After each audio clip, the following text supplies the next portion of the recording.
Question number 2, Alastair Scott. To the Minister of Finance, my question asks, what reports has he received showing how the performance of the New Zealand economy is translating into benefits for New Zealand families? Honourable Bill English.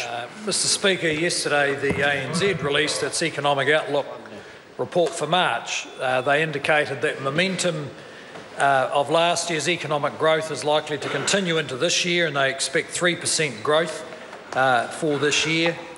They point out there are risks to the New Zealand economy related to low energy and low commodity prices, but they expect job growth, wage growth and continued low interest rates, which for households means job security, moderate wage increases and a greater ability to repay debt rather than pay higher interest rates. Supplementary question, Alastair Scott.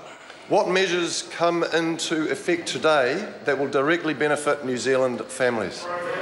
Honourable Bill English. Mr Speaker, the prospect of sustainable economic growth means that government is able to act to support families. So from the 1st of April, paid parental leave will increase by 2 weeks to 16 weeks and another 2 weeks on 1st of April next year. The parental tax credit will rise from $150 a week to $220 and the entitlement increase from 8 to 10 weeks.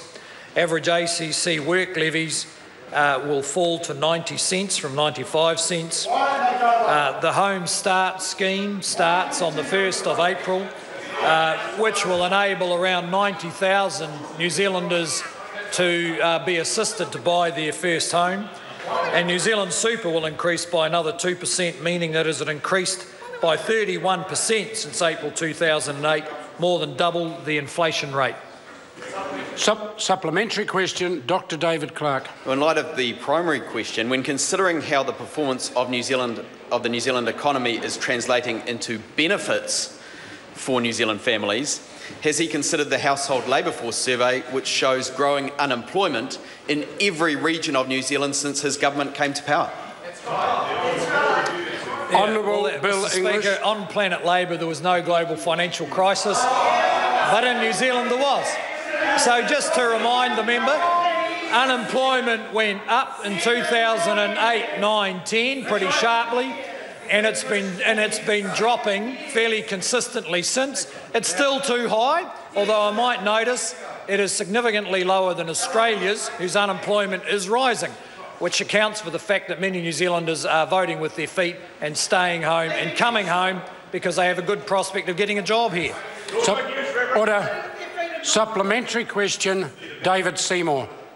How is it that the government can afford to hand out so much money and index so many benefits on the 1st of April and yet does nothing to index tax thresholds to inflation for the benefit of the people paying for it all?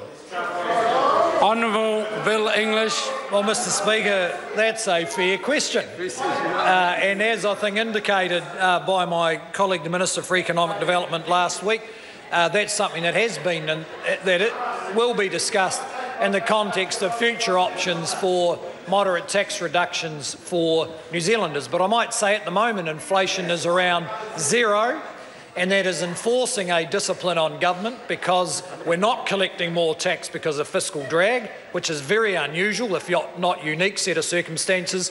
But this government is a responsible manager of the government's finances, and we will try and deal with that pressure. Supplementary question, David Seymour.